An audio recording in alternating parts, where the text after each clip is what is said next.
ओम शांति। आज 11 जुलाई 2025 की साकार मधुर महावाक्य है। आज शुक्रिया दिवस पर सबसे पहले परमात्मा पिता बाबा को शुक्रिया करेंगे। शुक्रिया मेरे प्यारे बाबा, शुक्रिया कि आपने मुझे अपना बनाया ज्ञान का तीसरा नेत्र दिया। हर दिन हमें पढ़ाने आते हैं। मेरे जैसा भाग्यशाली कोई और नहीं। शुक्रिया बाबा, शुक्रिया। प्रकृति के पांचों तत्व को शुक्रिया करेंगे। शुक्रिया शुक्रिया शुक्रिया, जिसने 5000 सालों से हमें स्वस्थ और सुंदर शरीर दिया, भोजन पानी शुद्ध हवा दिया। तो प्रकृति के पांचों तत्व को शुक्रिया शुक्रिया शुक्रिया। अपने इस तन को शुक्रिया, जिस तन में मैं आत्मा बैठ बाबा के महावाक्य को सुन रही हूँ, पढ़ रही हूँ, कर्मेंद्रियों द्वारा कार्य करा रही हूँ। तो इस तन को भी शुक्रिया जो साथ दे रहा। शुक्रिया शुक्रिया। और हर एक आत्मा को शुक्रिया शुक्रिया शुक्रिया। तो सभी को शुक्रिया करेंगे। तो आज की मधुर महावाक्य में बाबा बोले, मीठे बच्चे, पहले पहले सबको बाप का सही परिचय देकर गीता का भगवान सिद्ध करो, फिर तुम्हारा नाम बाला होगा। पहले पहले सबको बाप का सही परिचय देकर गीता का भगवान सिद्ध करो, फिर तुम्हारा नाम बाला होगा। प्रश्न है, तुम बच्चों ने चारों युगों में चक्र लगाया है, उसकी रस्म भक्ति में चल रही है, वह कौन सी है? तुम बच्चों ने चारों युगों में चक्र लगाया है, उसकी रस्म भक्ति में चल रही है, यह कौन सी? उत्तर है, तुमने चारों युगों में चक्र लगाया, वह फिर सब शास्त्रों चित्रों आदि को गाड़ी में रख चारों ओर परिक्रमा लगाते हैं, फिर घर में आकर सुला देते हैं। तुम ब्राह्मण देवता क्षत्रिय बनते, इस चक्र के बदले उन्होंने परिक्रमा दिलाना शुरू किया है। यह भी रस्म है। ओम शांति। रूहानी बाप बैठ रूहानी बच्चों को समझाते हैं। जब कोई को समझाते हो तो पहले यह क्लियर कर दो कि बाप एक है।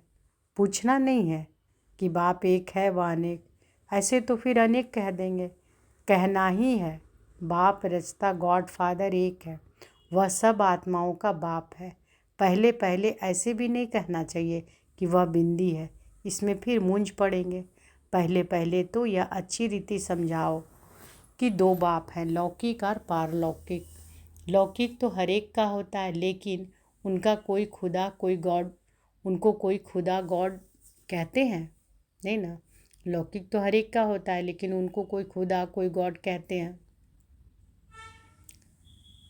है एक ही। बाबा क्या कह रहे हैं कि लौकिक तो हर एक का होता है, लेकिन उनको कोई खुदा कोई गॉड कहते हैं। है एक ही। सब एक को ही याद करते हैं। पहले पहले यह पक्का निश्चय कराओ कि फादर हैं स्वर्ग की रचना करने वाले।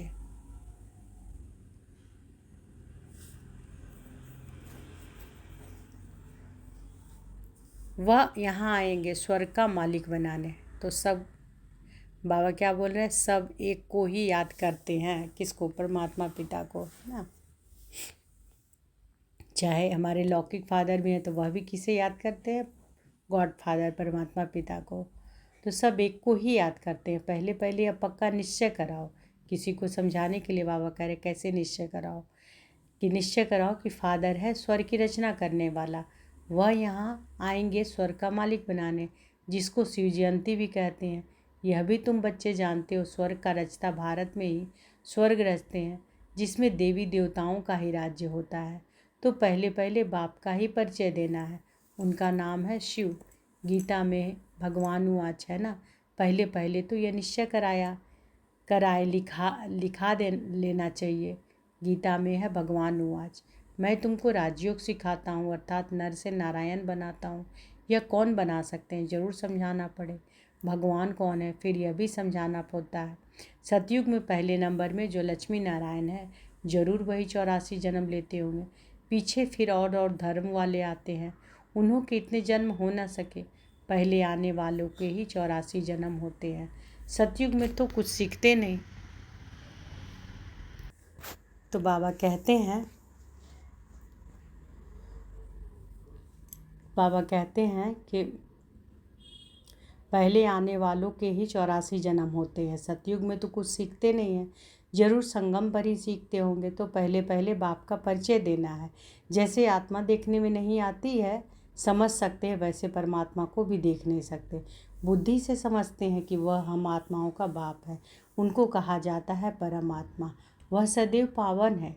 उनको आकर पतित दुनिया को पावन बनाना होता है। तो पहले बाप एक है, यह सिद्ध कर बताने से गीता का भगवान श्री कृष्ण नहीं है, वह भी सिद्ध हो जाएगा। तुम बच्चों को सिद्ध कर बताना है। एक बाप को ही ट्रुथ कहा जाता है। बाकी कर्म कांड व तीर्थ आदि की बातें सब भक्ति के शास्त्रों में है। ज्ञान में तो इनका कोई वर्णन ही नहीं है। यहाँ कोई शास्त्र नहीं। बाप आकर सारा राज समझाते हैं। पहले पहले तुम बच्चे इस बात पर जीत पाएंगे कि भगवान एक निराकार है, न कि साकार। परम पिता परमात्मा शिव भगवान वाच, ज्ञान का सागर सबका बाप वह है। श्री कृष्ण तो सबका बाप हो नहीं सकता है। वह किसी को कह नहीं सकता है कि देह के सब धर्म छोड़ मामेकम याद करो। है बहुत सहज बात, परंतु मनुष्य शास्त्र आदि पढ़कर भक्ति में पक्के हो गए हैं। आजकल शास्त्रों आदि को गाड़ी में रख परिक्रमा देते हैं। चित्रों को, ग्रंथ को भी परिक्रमा दिलाते हैं कि घर ले आकर सुलाते हैं। फिर घर ले आकर, अभी तुम बच्चे जानते हो कि हम देवता से क्षत्रिय, वैश्य, शूद्र बनते हैं। यह चक्र लगाते हैं। चक्र के बदले वह फिर परिक्रमा दिलाकर घर में जाए रखते हैं। उन्हों का एक मुकर्रर दिन रहता है जब परिक्रमा दिलाते हैं।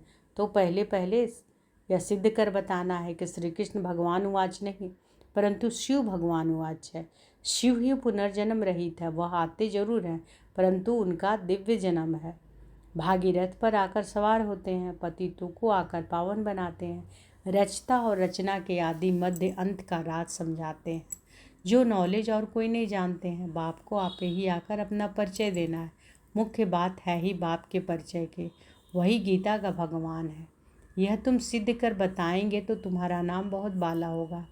तो ऐसा पर्चा बनाकर उसमें चित्र आदि भी लगाकर फिर एरोप्लेन से गिराने चाहिए। बाप मुख्य मुख्य बातें समझाते रहते हैं। तुम्हारी मुख्य एक बात में जीत हुई तो बस तुमने जीत पाई। इसमें तुम्हारा नाम बहुत बाला हुआ। इसमें कोई खिटखिट नहीं करेंगे। यह बड़ी क्लियर बात है। बाप कहते हैं कि मैं सर्वव्यापी कैसे हो सकता हूँ। मैं तो आकर बच्चों को नॉलेज सुनाता हूँ।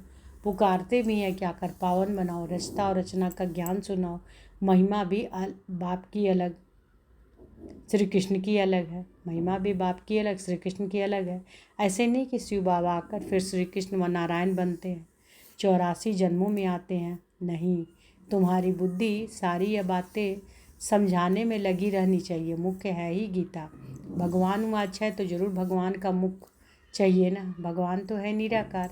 आत्मा मुख बिगर बोले कैसे? तब कहते हैं कि मैं साधारण तन का आधार लेता हूँ। जो पहले पहले लक्ष्मी नारायण बनते हैं, वही 84 जन्म लेते लेते पिछाड़ी में आते हैं, तो फिर उनके ही तन में आते हैं। श्री कृष्ण के बहुत जन्मों के अंत में आते हैं।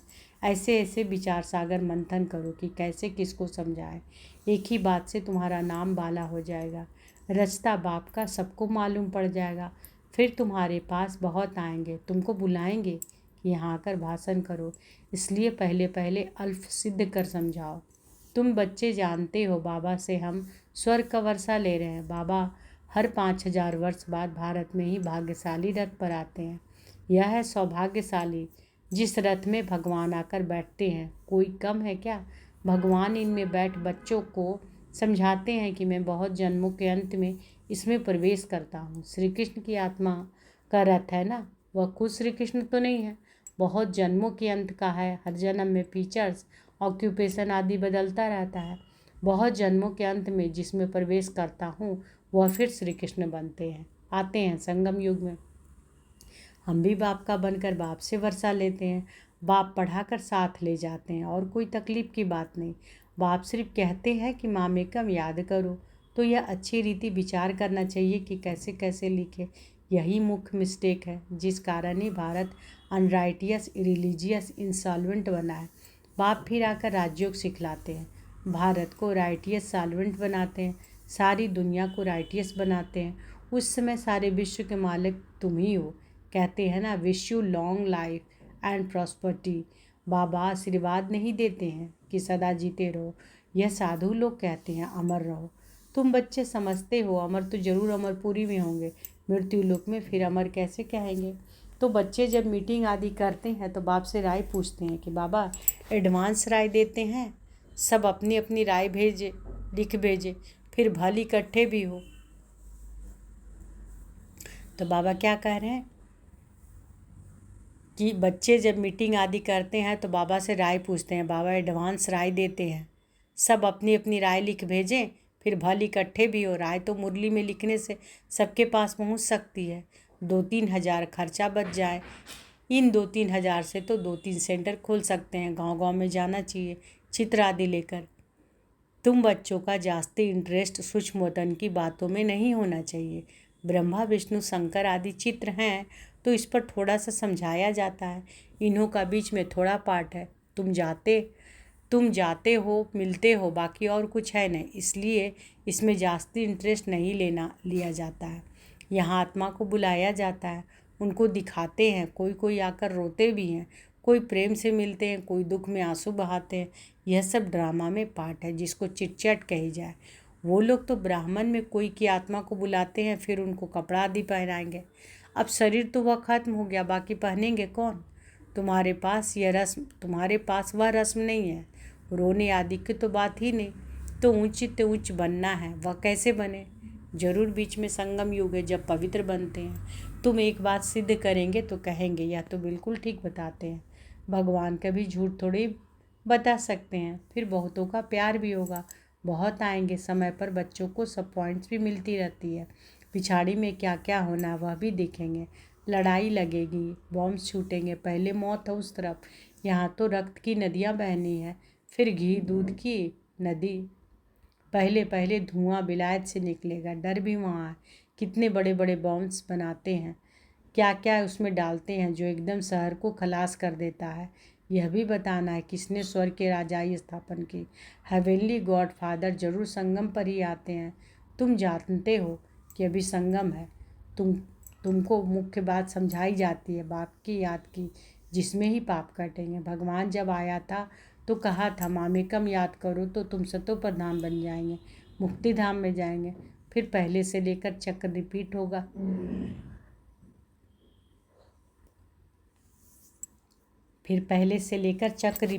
डिटिज्म, इस्लामिज्म, बुद्धिज़्म। तुम स्टूडेंट की बुद्धि में यह सारी नॉलेज होनी चाहिए ना। खुशी रहती है कि हम कितनी कमाई करते हैं। यह अमर कथा अमर बाबा हम तुमको सुनाते हैं। यह अमर कथा अमर बाबा तुमको सुनाते हैं। तुम्हारे अनेक नाम रख दिए हैं। मुख्य पहले पहले डिटिज्म, फिर सबकी वृद्धि होते होते झाड़ बढ़ता जाता है। अनेक धर्म अनेक मतें हो जाती हैं। यह एक धर्म एक श्रीमत में स्थापन होता है, द्वैत की बात नहीं। यह रूहानी नॉलेज रूहानी बाप बैठ समझाते हैं। तुम बच्चों को खुशी में रहना चाहिए। तुम जानते हो कि बाप हमको पढ़ाते हैं, तुम अनुभव से कहते हो, तो यह शुद्ध अहंकार रहना चाहिए कि भगवान हमको पढ़ा रहे हैं और क्या चाहिए। जबकि हम विश्व के मालिक बनते हैं तो खुशी क्यों नहीं रहती है। या निश्चय में कहाँ संशय है। बाप में संशय नहीं लाना चाहिए, माया संशय में लाकर भुला देती है। बाबा ने समझाया है, माया आँखों द्वारा बहुत धोखा देती है। अच्छी चीज़ देखेंगे तो दिल बीत करेंगी खाएं। आँखों से देखते हैं तब क्रोध आता है। तो बाबा क्या करें कि अच्छी चीज़ देखेंगे तो दिल बीत करेंगी खाएं, आँखों से देखते हैं तब क्रोध आता है मारने लिए। देखे ही नहीं तो मारे कैसे। आँखों को देखते हैं तब लोभ मोह भी आता है। मुख्य धोखा देने वाली आँखें हैं, इन पर पूरी नज़र रखनी चाहिए। आत्मा को ज्ञान मिलता है तो फिर क्रिमिनल पना छूट जाता है। ऐसे भी नहीं कि आँखों को निकाल देना है, तुम्हें तो क्रिमिनल आई को सिविल आई बनाना है। अच्छा, मीठे मीठे सिकी लधे बच्चों प्रति माता पिता बाप दादा को याद प्यार और गुड मॉर्निंग। रूहानी बाप की रूहानी बच्चों को नमस्ते। हम रूहानी बच्चों की रूहानी माता पिता बाप दादा को याद प्यार गुड मॉर्निंग और नमस्ते नमस्ते नमस्ते। शुक्रिया बाबा, शुक्रिया। तो बाबा क्या बोल रहे हैं कि आँखों का बहुत ध्यान देना है ना। आँख से ही हम सब करते हैं, जैसे बाबा समझाए ना, क्या बोलते हैं कि आँखें ही धोखा देती है। अच्छी चीज़ देखते हैं तो दिल क्या करता है, बीत करके खाएगा। देखेगा तो, है ना। फिर आँखों से ही देखते हैं तब क्रोध आता है मारने के लिए, और फिर आँखों से ही देखते हैं तो लोभ और मोह भी आता है। तो मुख्य धोखा देने वाली कौन है? आँखें। तो इन पर बाबा आज क्या कहे? पूरी नज़र रखनी चाहिए। धारणा के लिए मुख्य सार है सदा इसी नशे में खुशी में रहना। पहला, सदा इसी नशे व खुशी में रहना कि हमको भगवान पढ़ाते हैं ना, तो ये नशा में रहिएगा। हमें कौन पढ़ा रहा है? स्वयं परमात्मा पिता। हम भगवान के स्टूडेंट हैं, तो यह शुद्ध नशा रहना चाहिए। बाबा कहते हैं किसी भी बात में संशय बुद्धि नहीं होना है, शुद्ध अहंकार रखना है। सदा इसी नशे में खुशी में रहना है कि हमको भगवान पढ़ाते हैं। किसी भी बात में संशय बुद्धि नहीं होना है, शुद्ध अहंकार रखना है। दूसरा, सूक्ष्म वतन की बातों में ज़्यादा इंटरेस्ट नहीं रखना है। आत्मा को सतो प्रधान बनाने का पूरा पुरुषार्थ करना। आपस में राय कर सबको बाप की सही पहचान देनी है। बाबा ने वरदान दिया, पास विद ऑनर बनने के लिए पुरुषार्थ की गति तीव्र और ब्रेक पावरफुल रखने वाले यथार्थ योगी भव। पास विद ऑनर बनने के लिए पुरुषार्थ की गति तीव्र और ब्रेक पावरफुल रखने वाले यथार्थ योगी भव। वर्तमान समय के प्रमाण पुरुषार्थ की गति तीव्र और ब्रेक पावरफुल चाहिए। वर्तमान समय के प्रमाण पुरुषार्थ की गति तीव्र और ब्रेक पावरफुल चाहिए, तब अंत में पास विद ऑनर बन सकेंगे। क्योंकि उस समय की परिस्थितियां बुद्धि में अनेक संकल्प लाने वाली होंगी। उस समय सब संकल्पों से परे एक संकल्प में स्थित होने का अभ्यास चाहिए। जिस समय विस्तार में बिखरी हुई बुद्धि हो, उस समय स्टॉप करने की प्रैक्टिस चाहिए। स्टॉप करना और होना, जितना समय चाहे उतना समय बुद्धि को एक संकल्प में स्थित कर ले, यही है यथार्थ योग। स्लोगन है, आप ओबीडियंट सर्वेंट हो इसलिए अलमस्त नहीं हो सकते। आप ओबीडियंट सर्वेंट हो इसलिए अलमस्त नहीं हो सकते। सर्वेंट माना सदा सेवा पर उपस्थित। आज के अव्यक्ति सारे हैं, संकल्पों को की शक्ति को जमा कर श्रेष्ठ सेवा के निमित्त बनो। जैसे इंजेक्शन के द्वारा ब्लड में शक्ति भर देते हैं, जैसे इंजेक्शन के द्वारा ब्लड में शक्ति भर देते हैं, ऐसे आपका श्रेष्ठ संकल्प इंजेक्शन का काम करेगा। संकल्प द्वारा संकल्प में शक्ति आ जाए, संकल्प द्वारा संकल्प में शक्ति आ जाए। अभी सेवा की बहुत आवश्यकता है। स्वयं की सेफ्टी के लिए भी शुभ और श्रेष्ठ संकल्प की शक्ति और निर्भयता की शक्ति जमा करो। स्वयं की सेफ्टी के लिए भी शुभ और श्रेष्ठ संकल्प की शक्ति और निर्भयता की शक्ति जमा करो, तभी अंत सुहाना और बेहद के कार्य में सहयोगी बन बेहद के विश्व के राज्य अधिकारी बन सकेंगे। अच्छा, ओम शांति। तो बाबा आज क्या बोले कि पहले पहले सबको बाप का सही परिचय देकर गीता का भगवान सिद्ध करो, फिर तुम्हारा नाम बाला होगा। और बाबा क्या बोले कि शुद्ध अहंकार रखना है, सदा नशे में रहना, खुशी में रहना कि हमको कौन पढ़ाते हैं? भगवान, है ना। और सूक्ष्मतन की बातों में बाबा कह रहे ज़्यादा इंटरेस्ट नहीं रखना है। और बाबा कहते हैं कि आप ओबीडियंट सर्वेंट हो इसलिए अलमस्त नहीं हो सकते। सर्वेंट माना सदा सेवा पर उपस्थित। अच्छा, शुक्रिया बाबा, शुक्रिया। ओम शांति।